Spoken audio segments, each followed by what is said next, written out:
یوسف اعرض عن هذا واستغفری لذنبک انک کنت من الخاطئین۔ محترم سامعین اور سامعات، قصہ یوسف علیہ السلام اور اس میں ہمارے لیے پیغام، یہ موضوع ہمارا چل رہا تھا۔ کچھ وقت کے تقاضوں کے پیش نظر درمیان میں دوسرے موضوعات بیان کیے گئے۔ انشاءاللہ اسی طرح اسی موضوع کو دوبارہ آگے لے کر بڑھیں گے۔ تو بات ہوئی تھی یوسف علیہ السلام مصر کے وزیر کے محل کے اندر پہنچ چکے تھے اور اس وزیر کی بیوی نے یوسف علیہ السلام کو گناہ کی طرف مائل کیا تھا، اور گواہوں کے فیصلے کے مطابق یوسف علیہ السلام بری الذمہ ہو چکے تھے، اور اس کی بیوی وہ مجرمہ تھی، گناہ گار تھی، وہ تھی یوسف علیہ السلام کو گناہ کی طرف مائل کرنے والی۔ تو جب اس کے خاوند کو اس بات کا علم ہو گیا تو پھر اس نے کہا تھا یوسف اعرض عن ھذا واستغفری لذنبک، یوسف تو اس بات سے اعراض کر، یعنی الٹا چور کوتوال کو ڈانٹے۔ قصور بیوی کا تھا، اس کے باوجود بری الذمہ شخص کو کہا جا رہا ہے یوسف اعرض عن ھذا، یوسف تو اس سے اعراض کر، چھوڑ دے یہ بات، مت کر اس کے پیچھے مت جا۔ یوسف کہہ رہے تھے کہ میں بری الذمہ ہوں، میں نے کچھ نہیں کیا، یہ عورت ہے پھسلانے والی، یہ عورت ہے گناہ کی طرف مائل کرنے والی۔ اور وہ عزیز مصر جو اس کا خاوند تھا، اس کو اس بات کا یقین ہو چکا تھا، اسی لیے تو آگے کہا نا واستغفری لذنبک، یعنی یہ مؤنث کے صیغے ہیں۔ وہ اپنی بیوی کو کہہ رہا ہے کہ تو اپنے گناہ کی بخشش مانگ، تو جا کے توبہ کر، گناہ گار تو ہے۔ مطلب گناہ ثابت ہونے کے باوجود مجرم کو چھوڑ کر، گناہ گار کو چھوڑ کر ایک بے الزام شخص کو بات چھوڑنے کا کہا جا رہا ہے کہ تو اس بات کو آگے مت لے کے جا، اس کو بڑھا مت۔ اور یہاں دوسری بڑی بات ہے کہ انسان جتنا بھی گناہ گار ہو، جتنا بھی بڑا گناہ کر لے، لیکن ایک فطرتاً اس کے دل میں یہ بات ضرور ہے کہ کوئی نہ کوئی رجوع کی جگہ ہے جہاں سے میں استغفار کر کے اپنا گناہوں کا کفارہ کروا سکتا ہوں، گناہوں کو مٹوا سکتا ہوں۔ اب اس بیوی کا اتنا بڑا جرم، اتنا بڑا گناہ، اس کے باوجود اس کا خاوند اس کو کہہ رہا ہے واستغفری لذنبک، تو جا بخشش مانگ جا کے۔ گناہ گار تھے، وہ مومنہ تو نہیں تھی نا، گناہ کی طرف مائل کرنے والی تھی۔ نبی محمد صلی اللہ علیہ وسلم نے کہا کہ ایک مومن بھی جب گناہ کرتا ہے نا، مومن، ہر انسان گناہ گار ہے، انسان کا معنی نسیان ہے، غلطی کرنے والا، غلطی کر جاتا ہے انسان۔ تو جب ایک مومن بھی گناہ کرتا ہے تو ایمان اس سے نکل کر اس کے اوپر ایک چھتری کی مانند ہوتا ہے، اس وقت اس کے اندر ایمان نہیں ہوتا۔ جب ایک مومن ہو، وہ بھی گناہ کر رہا ہو، اس وقت بھی وہ مومن نہیں ہے۔ ایمان انسان کے اندر ہو، انسان کے دل میں ایمان جگہ بنا چکا ہو اور وہ گناہ کرے، یہ ممکن ہی نہیں ہے۔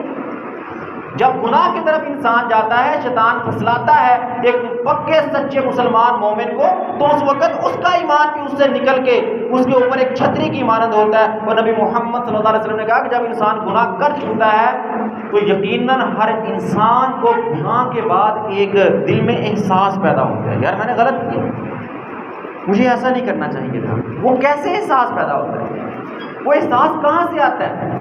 وہ احساس کس چیز کا نام ہے؟ وہ ایمان جو گناہ کے وقت اس سے نکل چکا تھا، وہ گناہ کے بعد واپس پلٹ آیا۔ وہ ایمان واپس پلٹنے کی وجہ سے اس کے اندر احساس پیدا ہوا کہ میں نے غلط کیا ہے، مجھے استغفار کرنا چاہیے، اللہ کی طرف رجوع کرنا چاہیے۔ نبی محمد صلی اللہ علیہ وسلم فرماتے ہیں کل مولود یولد علی فطرت الاسلام، ہر بچہ فطرت اسلام پہ پیدا ہوتا ہے۔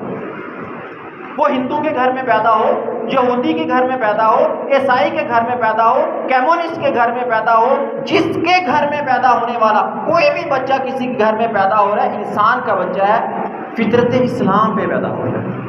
فَأَبَوَاهُ يُحَوِّدَانِهِ أَوْ يُنَصِّرَانِهِ أَوْ يُمَجِّسَانِهِ، پھر اس کے والدین ہیں اس کو یا یہودی بنا دیتے ہیں، یا عیسائی بنا دیتے ہیں، یا مجوسی بنا دیتے ہیں، جیسا اس کو کلچر ملے گا، جیسا اس کو نصاب ملے گا، اس کے مطابق وہ اپنی زندگی کو سیٹل کرے گا۔ لیکن وہ جو پیدائش کے وقت اس کے دل کے اندر ایک فطرت اسلام تھی، وہ فطرت اسلام ایک نقطہ اس کے دل میں موجود ہے۔ یہی وہ فطرت اسلام ہے جو آج غیر مسلموں کو اسلام کی طرف پلٹنے پہ مجبور کر رہی ہے۔ ہندو مسلمان اسلام کے دائرے میں شامل ہو رہے ہیں، کمیونسٹ اپنے اس نظریات کو چھوڑ کے اسلام کے اندر آ رہے ہیں۔ وہ کون سی بنیاد ہے، وہ دلیل ہے۔ اللہ نے کہا نا جو پلٹنا چاہے گا میں اس کو ہدایت دوں گا۔ کیوں کہا اللہ نے؟ کیونکہ اللہ نے ہر انسان کی فطرت میں ایک بار اسلام ڈال دیا ہے۔ وہ اسلام اپلوڈ، وہ سافٹ ویئر کیا ہوا ہے۔ دنیا کے وائرس، ماحول کے وائرس، انہوں نے آ کے ہمارے اس اسلام کے اوپر لبادہ اوڑھا ہوا ہے، اس کو ڈھانپ کے رکھا ہوا ہے۔ اور جب جیسے ہی اینٹی وائرس آتا ہے، ہم دیکھتے ہیں ماحول کے اندر کسی اسلام والے کو، اس سے متاثر ہوتے ہیں، نہیں یار یہ وہ غلط تھا، یہ ٹھیک ہے، یہ ٹھیک ہے، وہ غلط ہے۔ ہوتا ہے نا انسان دیکھتا نہیں یار میں غلط جا رہا تھا، یہ ٹھیک کہہ رہا ہے۔ وہ اسلام کی فطرت اندر سے اجاگر ہوتی ہے۔ پھر غیر مسلم بھی اسلام کے اندر آتے ہیں، اور وہی فطرت تھی اس بیوی کے خامد کے اندر، جس کی بنیاد پہ اس نے اپنی بیوی کو حکم دیا تھا وَاسْتَغْفِرِي لِذَنبِكِ، اپنے گناہ کی بخشش مانگ۔ اگر تو میں گناہ کرتا ہوں اور گناہ کے بعد مجھے احساس ہوتا ہے کہ یار میں نے غلط کیا ہے، مجھے اللہ کی طرف پلٹنا چاہیے، اور میں اللہ کی طرف پلٹتا ہوں، توبہ استغفار اس انداز سے کرتا ہوں کہ مجھے یقین ہو جاتا ہے کہ میرا گناہ معاف کر دیا گیا ہے، اور میں آئندہ نہ کرنے کا وعدہ کرتا ہوں، تو واللہ میں اللہ کے ہاں بڑا پسندیدہ انسان ہوں۔ یہ بڑی بات میں نے کر دی۔ اللہ تعالیٰ نے کہا، نبی محمد صلی اللہ علیہ وسلم فرماتے ہیں کہ اللہ تعالیٰ کہتا ہے کہ اگر انسان گناہ کرنا چھوڑ دے تو میں اس کو مار کے ایسی مخلوق لے آؤں گا جس سے گناہ ہوگا، کرے گا نہیں، ہوگا، بچنے کے باوجود بچتا ہے بچتا ہے بچتا ہے بچتا ہے، پھر ہو جاتا ہے، پھر پلٹتا ہے اللہ کی طرف، روتا ہے، گڑ گڑاتا ہے، اللہ سے معافی مانگتا ہے۔ اللہ کہتا ہے مجھے یہ انسان بڑا پسند ہے، جس کو اتنا یقین ہے کہ میرے اوپر ایک رب ہے جو مجھے دیکھ رہا ہے، مجھ سے اگر غلط ہوا ہے تو میں نے پلٹ کے رب کی طرف نہ آئندہ نہ کرنے کا وعدہ کرنا ہے، بچنا ہے، 100% بچنا ہے، بچنے کے اسباب اور ذرائع استعمال کرنے ہیں۔ اس کے باوجود اگر پھر ہو گیا، پھر پلٹنا ہے، پھر پلٹنا ہے، پھر پلٹنا ہے۔ جس طرح ایک بچہ بار بار رو کے ماں کی طرف آتا ہے، ماں کا دل پگھل جاتا ہے۔ انسان تو ایک بار اللہ کے سامنے آ جائے، سچے دل سے رو کے اللہ کے سامنے آنسو گرا دے، تو اللہ تو فوراً اس کے سابقہ گناہوں پہ قلم پھیر دیتے ہیں، معاف کر دیتے ہیں۔ لیکن ہماری بدقسمتی یہ ہے کہ ہم گناہ کرتے ہیں، احساس پیدا نہیں ہوتا، گناہ کو گناہ سمجھتے نہیں ہیں، سارا دن کانوں میں موسیقی پڑتی رہتی ہے، ہمیں احساس تک نہیں ہوتا کہ یار غلط ہو رہا ہے، یہ رانگ ہے، موبائل بھرے پڑے ہیں موسیقی سے، ہمیں احساس تک نہیں ہے اس کا، یار اس کو صفائی کرو، خالی کرو اس کو، یہ غلط ہے، گناہ کا کام ہے۔ جب احساس پیدا ہوگا تو پھر انسان استغفار کی طرف آتا ہے، توبہ کی طرف آتا ہے، پھر اللہ تعالیٰ معاف کرنے والا ہے۔ انک کنت من الخاطئین، بے شک تو ہی غلطی کرنے والی ہے۔ اچھا، خاطئین ایک ہوتا ہے مخطی، ایک ہوتا ہے خاطی۔ مخطی کہتے ہیں بھول کے غلطی کرنے والا، دو لفظ ہیں عربی کے اندر استعمال ہوتے ہیں جو غلطی کے لیے استعمال کرتے ہیں۔ مخطی کہتے ہیں بھول کے غلطی کرنے والا، اور خاطی کہتے ہیں جان بوجھ کر غلطی کرنے والا۔ اور یہاں مخطی بولا اس کے خامد نے، انکی کنت من الخاطئین، تو خطا کار، مطلب تو جان بوجھ کے، تجھے پتا تھا یہ گناہ ہے، یہ جرم ہے، اس کے باوجود تو نے گناہ کی طرف اس کو مائل کیا، تو جان بوجھ کے گناہ کرنے والی تھی، چل توبہ کر جا کر، استغفار کر۔ اور یوسف تو اس بات کو چھوڑ دے، اس بات کو آگے مت بڑھ، یہ اس کا انداز تھا۔ اور ہم بھی بعض دفعہ ایسے ہوتا ہے نا، ایک تو ہے کہ بائی چانس انسان سے گناہ ہو جاتا ہے، ایک ہے کہ انسان کو پہلے ہی پتا ہوتا ہے کہ میں غلط کرنے لگا ہوں، اس کے باوجود کر جاتا ہے، پھر کہتا ہے کہ مجھے تو پتا تھا میں نے کون سا غلطی سے کیا، اب میں نے تو اتنا بڑا کام کر دیا، اب پتہ نہیں اللہ مجھے معاف کرے گا یا نہیں کرے گا۔ لا تقنطوا من رحمت اللہ، اللہ کی رحمت سے نا امید مت ہو۔ صحیح بخاری میں واقعہ، واللہ اتنا سبق آموز واقعہ ہے، ایک بندے نے 99 قتل کیے تھے، بنی اسرائیل کا واقعہ، 99 قتل کیے تھے، اس نے 99 قتل کیے تھے۔ اللہ نے اس کے دل میں وہ بتایا نا، جو فطرت تھی نا، فطرت، وہ جو ایک نقطہ تھا اس کے دل کے اندر، اسلام کا تھا، اللہ کی توحید کا تھا، وہ امڑ آیا، اس نے پرورش پائی، اس کے دل میں احساس پیدا ہوا، یار میں غلط کر رہا ہوں، میں غلط راستے میں جا رہا ہوں، مجھے توبہ کرنی چاہیے، کیسے کروں پتہ نہیں، 99 قتل کیے، میں نے کیا کر سکتا ہوں۔ چلتا چلتا چلتا کسی انسان کے پاس پہنچا اور اس سے جا کے پوچھا، بڑا نیک دکھنے میں لگتا تھا، بڑا نیک انسان ہے، اس سے پوچھا یار میں نے 99 قتل کیے ہیں، کیا کروں، میری توبہ ہو جائے گی؟ اور تیری توبہ کیسی ہوگی، 99 انسانوں کا تو قاتل ہے، تیری توبہ تو نہیں ہو سکتی۔ اس نے کہا اچھا نہیں ہونی تو نہیں ہونی، پھر سینچری تو پوری کرے۔ اس نے اس کو بھی قتل کر دیا، اس نے کہا 100 پورے کریں گے۔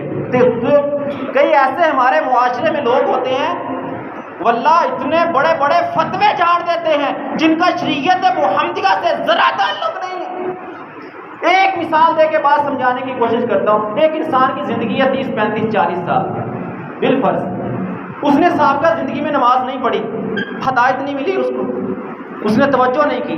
اب وہ کسی مولانا صاحب کے پاس جاتا ہے، کہتا ہے کہ میں نے مولانا صاحب 35 سال نماز نہیں پڑھی، اب 35 سال گزر گئے ہیں، میں کیا کروں، اب مجھے دل کرتا ہے کہ میں 5 وقت کی نماز پڑھوں۔ وہ جو 35 سال پیچھے گزر گئے ہیں، 15 سال بلوغت کے نکال دو، 20 سال کی نمازوں کا میں کیا کروں۔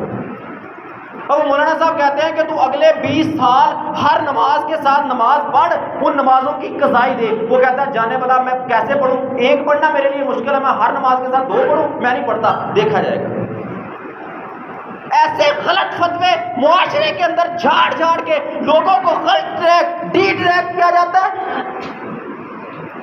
واللہ قرآن میں اللہ نے کہا الا من تاب، جس نے گناہ کیے، اللہ نے اس سے پہلے کبیرہ گناہوں کا تذکرہ کیا، چوریاں، ڈکیتیاں، فساد، زناکاریاں، جس نے یہ سارے گناہ کیے، اللہ نے کہا اس کا ٹھکانہ جہنم میں ہے۔ اگر الا من تاب، ہاں مگر جس نے توبہ کر لی، جس نے توبہ کر لی، آگے اللہ نے کیا کہا، میں اس کے گناہوں کو اٹھا کے نیکیاں بنا دوں گا۔ واللہ یہ رب کا قرآن ہے۔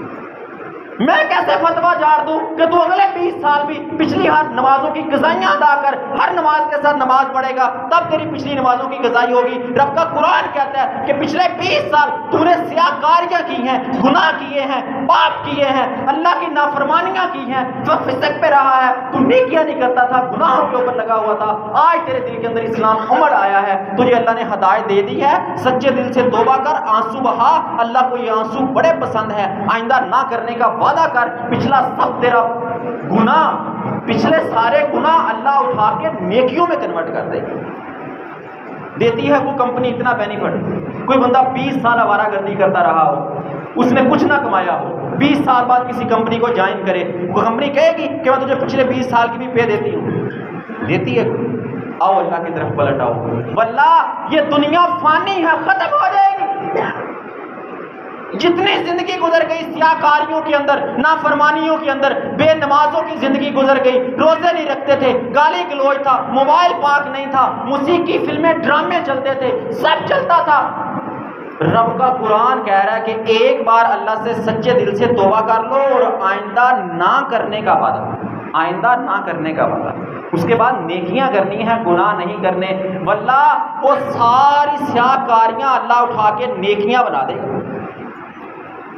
یہی بات اس کے خامد نے کہی تھی، اتنا بڑا جرم کرنے والی تھی، اس کے باوجود اس نے کیا کہا، وَاسْتَغْفِرِي لِذَنبِكَ، اگر ہم میں سے کوئی ہوتا تو کیا کرتا، پورے معاشرے میں اس کا ڈھنڈورا پیٹتا ہے، اس کی عزت کو نیلام کرتا ہے، بجائے اس کو استغفار کی طرف لانے کی طرف اس پر نعوذ باللہ کفر کے فتوے لگائے جاتے۔ تیرا تو کھاتا خراب ہو گیا، تو لوٹا گیا، تو مارا گیا، بس تیرا کچھ نہیں ہوگا، تو فنا ہو گیا۔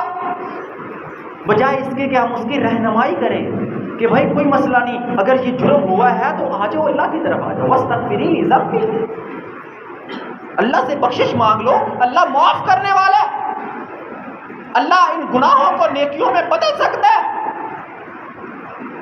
لیکن ہم کہتے ہیں نہیں، ہمارے ہاتھ اس بندے کی بات لگ گئی، بس اب اس کی خیر نہیں ہے، پورے معاشرے میں اس کی عزت کی نیلامی نکال دو۔ المسلم من سلم المسلمون من لسانہ و یدہ، نبی محمد صلی اللہ علیہ وسلم کا فرمان ہے کامل مسلمان وہ ہے جس کے ہاتھ اور زبان سے دوسرا مسلمان محفوظ ہو۔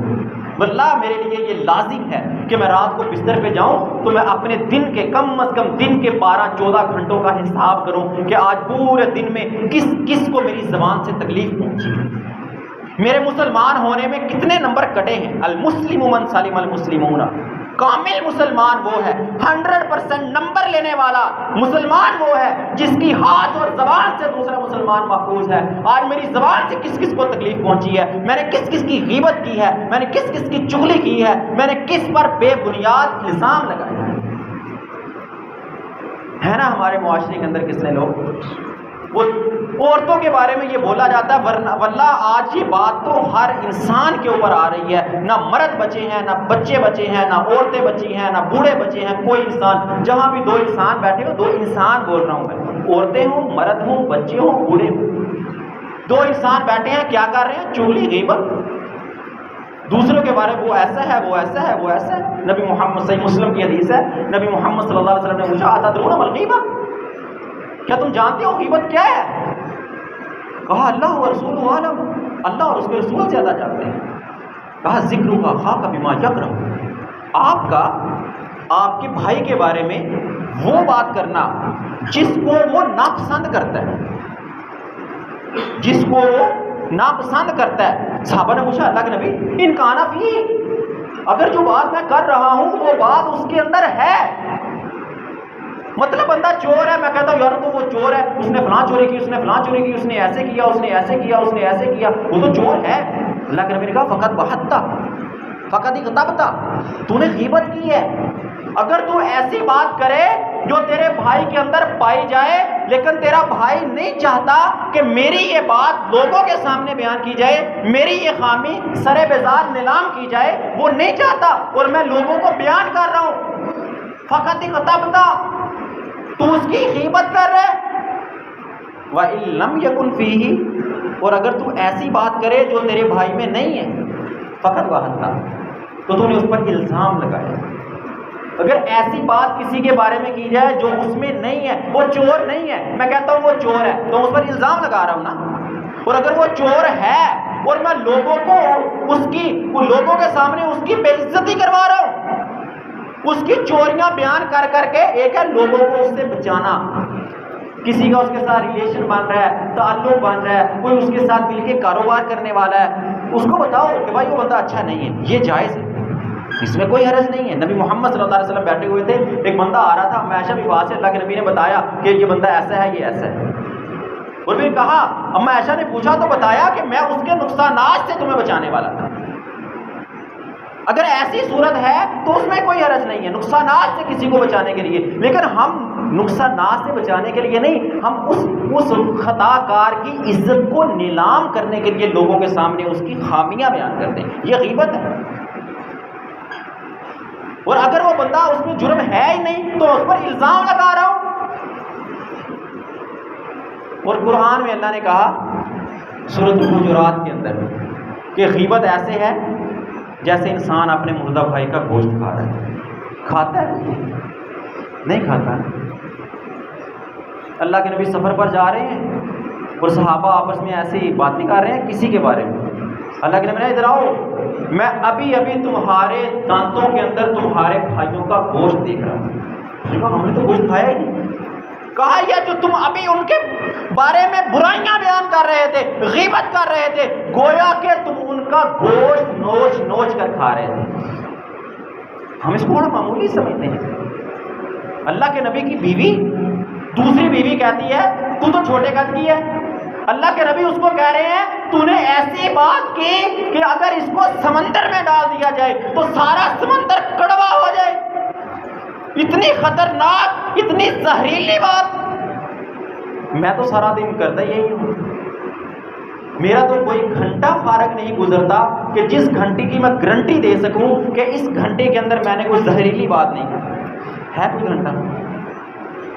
چلو کوئی دن کر لو، کو پورا دن ایسا گزرا ہو کہ میرے 12 14 15 گھنٹے، رات کو نکال دو، صرف دن کی بات کر رہا ہوں، سونے کا ٹائم نکال دو، 12 14 15 گھنٹے کی میں گارنٹی دے دوں کہ فلاں تاریخ، فلاں مہینے کی فلاں تاریخ کا جو دن تھا نا، وہ پورا دن میں نے کوئی کسی کی غیبت نہیں کی تھی، کوئی چغلی نہیں کی تھی. بچنے کا طریقہ پتہ کیا ہے؟ واللہ اللہ تعالیٰ نے شراب کو حرام کیا نا تو سٹیپ بائی سٹیپ حرام کیا، یکدم حرام نہیں کیا. یہ غیبت اور چغلی کہتے ہیں کسی کو لڑانے کے لیے اس کے بارے میں کوئی بات کرنا تاکہ وہ دو بندے آپس میں لڑ پڑے، یہ چغلی ہے. اور چغل خور کے بارے میں کیا کہا تھا نبی صلی اللہ علیہ وسلم نے؟ اس کو عذاب قبر ہو رہا ہے. سب سے پہلا مرحلہ جو آخرت کا ہے اس میں عذاب قبر اس کو ہو رہا ہے. اور نبی صلی اللہ علیہ وسلم نے کیا کہا تھا؟ ان القبر اول منازل الاخرہ، قبر آخرت کی منزلوں میں سب سے پہلی منزل ہے. جو اس میں نجات پا گیا وہ باقی بھی نجات پا گیا، جو اس میں پھنس گیا قبر میں اس کو عذاب جاری ہو گیا. بعد کے مراحل اس کے لیے مشکل ترین بنا دیے جائیں گے. اور چغل خور، لوگوں کو لڑانے والا، ایک ایک گھر میں گیا وہ دوسرے گھر کے خلاف باتیں کرتی. کیوں کرتی؟ تاکہ اس کے جو ریلیشن اس کے ساتھ اچھے ہیں وہ بگڑ جائیں، وہ خراب ہو جائیں، کیونکہ ہم سے برداشت نہیں ہوتا کہ دو گھر اچھے تعلقات والے رہ رہے ہیں.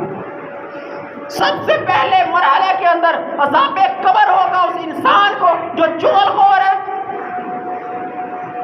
اور اس عذاب قبر کی وجہ سے اس کے بعد کے مراحل، صراط مستقیم سے گزرنا، نامہ اعمال کا ملنا، اللہ کے سامنے کھڑے ہو کے حساب و کتاب دینا، سب مشکل ترین بنا دیا جائے گا. کیونکہ نبی محمد صلی اللہ علیہ وسلم نے کہا تھا کہ جس کے لیے قبر کا مرحلہ مشکل بنا دیا گیا، اس کے بعد کے مراحل اس سے بھی مشکل ترین ہو جائے گا.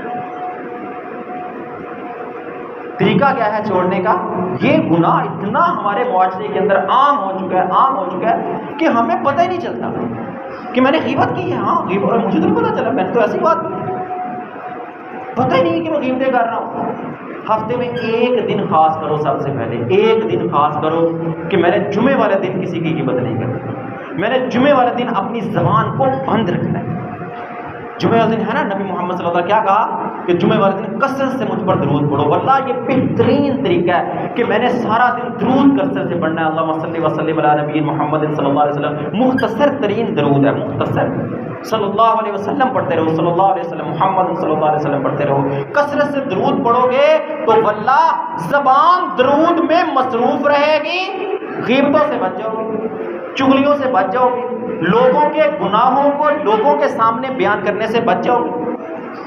بچ گئے نا؟ ایک دن ہفتے میں جب ہم بچ گئے، واللہ رب رحمان ہمارے باقی 6 دن بھی آسان کر دے گا.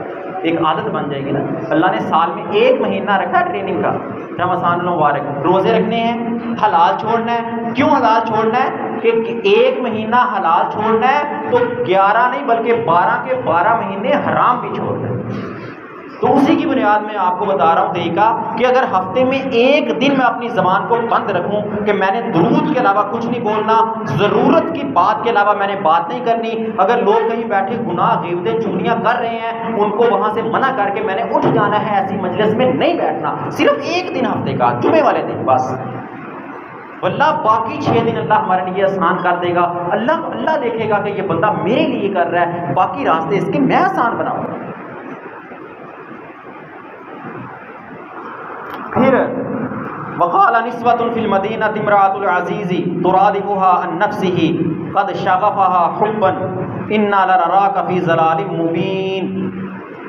جب اس عورت کی سہیلیوں کو پتہ چلا شہر کے اندر، شہر کی عورتوں کو، کہ اس عورت نے ایک غلام کو گناہ کی طرف مائل کیا ہے. تھے تو غلام نا، اس گھر میں غلام کی حیثیت سے رہ رہے تھے. ایک ہیرا تھی، دنیا کے خوبصورت انسانوں میں ان کا شمار ہوتا ہے.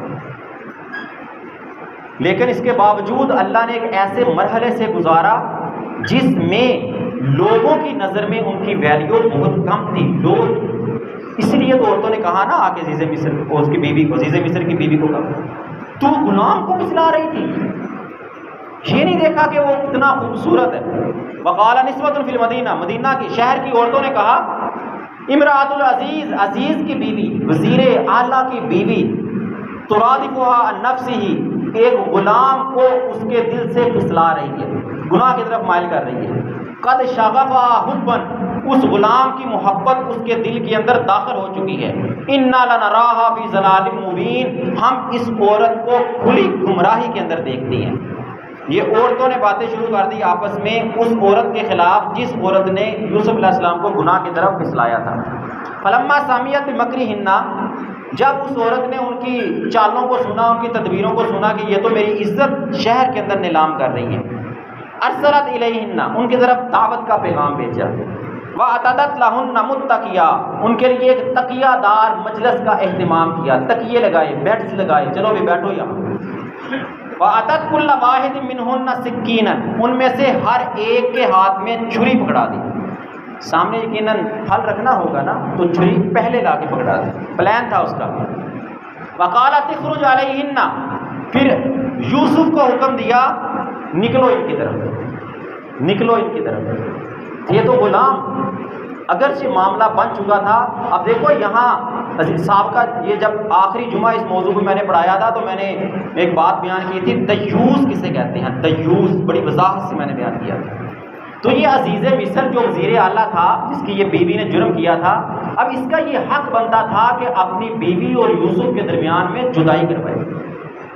اس نے اس کو اس پہ برقرار رکھا، مطلب دوبارہ گناہ کا موقع دیا، اسی کو دیوس کہتے ہیں۔ گناہ کو دیکھ کے، فحاشی کو دیکھ کے اپنے گھر کے اندر ماں، بہن، بیوی، بیٹی، بیٹا، غلط نہیں کہہ رہا، آج کل ہم سمجھتے ہیں شاید صرف فحاشی اور یہ غیر چیز کا نہ ہونا یہ صرف عورتوں کے اندر ہے، مردوں میں بھی ہے۔ اگر میں ان کے اندر فحاشی دیکھوں اور اس کو برقرار رکھوں، مجھے پتا کہ میرے بیٹے کے اندر موبائل ہے، موبائل میں گانے ہیں، موسیقی ہے، فلمیں ہیں، ڈرامے ہیں، میں کہتا ہوں ٹھیک ہے کوئی بات نہیں، دیکھتا رہے، تو میں دیوس ہوں۔ میں نہیں کہہ رہا، یہ محمد صلی اللہ علیہ وسلم کا فرمان ہے کہ جو بندہ اپنے گھر میں فحاشی اور یانی کو دیکھے پھر اس پر خاموش رہے، اس کو ہٹائے نہ، ختم نہ کرے، وہ دیوس ہے۔ دیوس کا، دیوس عربی کا لفظ ہے، اردو میں ترجمہ کروں لفظ سخت ہوگا، برداشت کرنا۔ دیوس کا معنی بے غیرت ہے، یہ محمد صلی اللہ علیہ وسلم کے لفظ ہیں، میرے نہیں۔ فحاشی کو دیکھ کے، بے غیرتی کو دیکھ کے، موسیقی، گانا، فلموں، ڈراموں کو اپنے گھر کے اندر چلتا ہوا دیکھ کے اس پر خاموشی اختیار کرنا، یہ نبوت والی زبان محمد رسول اللہ صلی اللہ علیہ وسلم بیان کر رہے ہیں۔ مسند احمد کی حدیث ہے کہ بے غیرت ہے وہ بندہ جو اپنے گھر میں یہ ساری چیزیں دیکھے اس کے باوجود خاموشی اختیار کرے، کوئی بات نہیں، چلنے دو، ساری دنیا دیکھ رہی ہے، اس میں کیا ہے۔ اور یہی تھا عزیز مصر، اس نے اپنے گھر میں فحاشی دیکھی نا کہ میری عورت، میری بیوی فحاشی کی طرف جا رہی ہے، وہ ایک غلام کو، پاک باز لڑکے کو فحاشی کی طرف لا رہی ہے، اس کا کام تھا اس کو ختم کرے، جدائی کروائے، الگ الگ کر دے، اس نے نہیں کیا، اسی پر برقرار رکھا، الٹا یوسف کو کہا یوسف عارض عن ھذا، یوسف اس معاملے کو ٹھپ کر دے، بس آگے کسی کو مت بتانا کہ اس کی بیوی ایسے ہے، اس کی بیوی ایسے ہے، مت بتانا کسی کو۔ تو پھر اس نے یوسف کو بلایا، یوسف اسی محل میں رہ رہے تھے، ابھی تک اسی محل میں رہتے تھے، اللہ بچا رہا تھا ان کو۔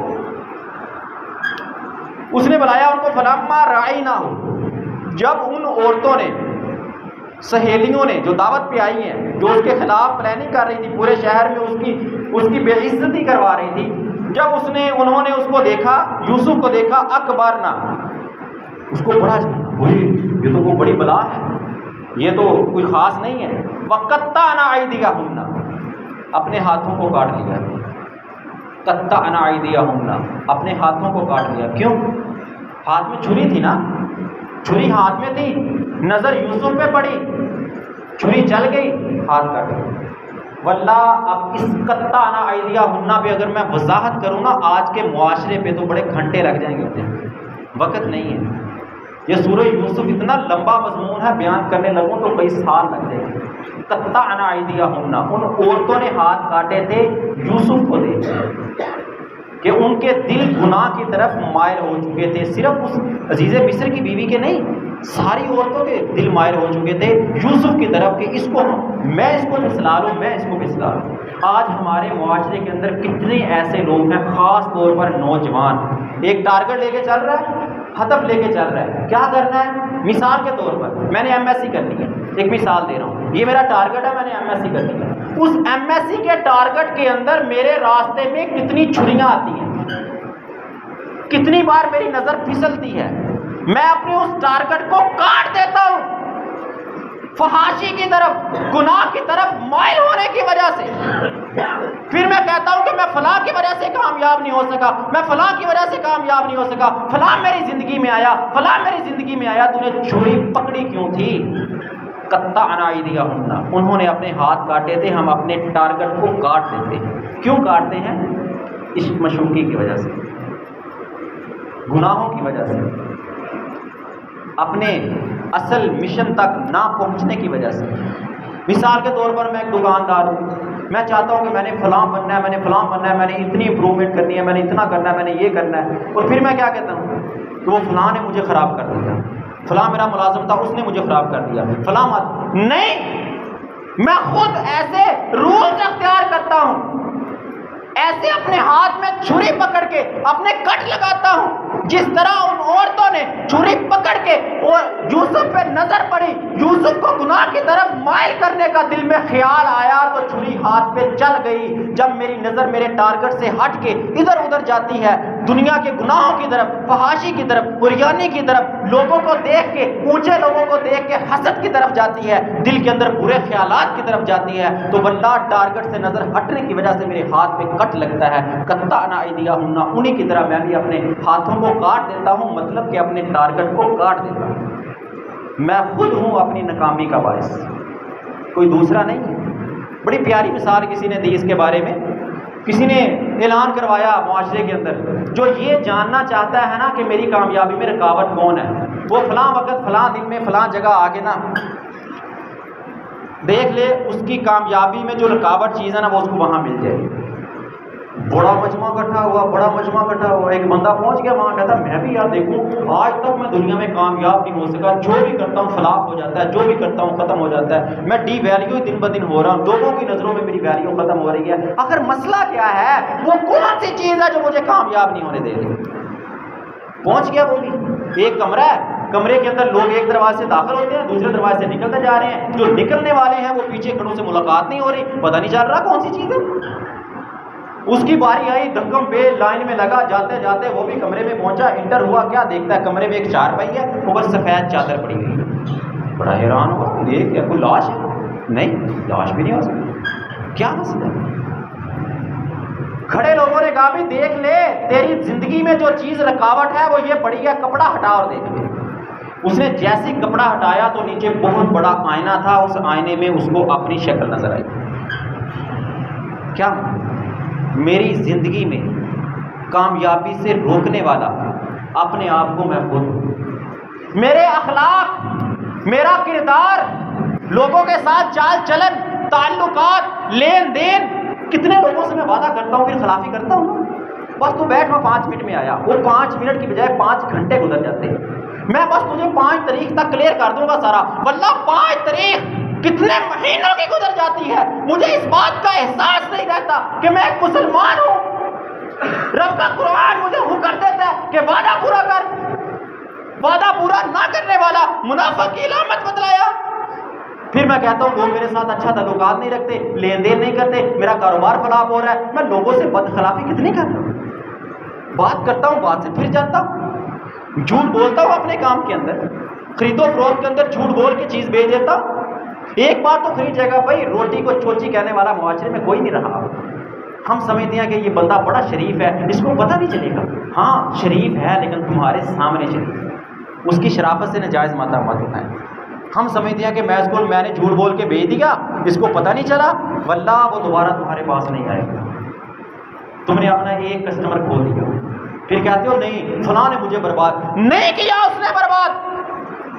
اپنی زندگی کے ہر موڑ پہ میں نے خود اپنی غلطی کی، خطا کی، جس کی وجہ سے ایک کٹ لگا، مجھے محسوس نہیں ہوا، پھر میں نے غلطی کی، پھر کٹ لگا، پھر کٹ لگا، حتیٰ کہ میری ٹارگٹ کی وہ لائن، ٹارگٹ کی وہ رسی کٹ گئی۔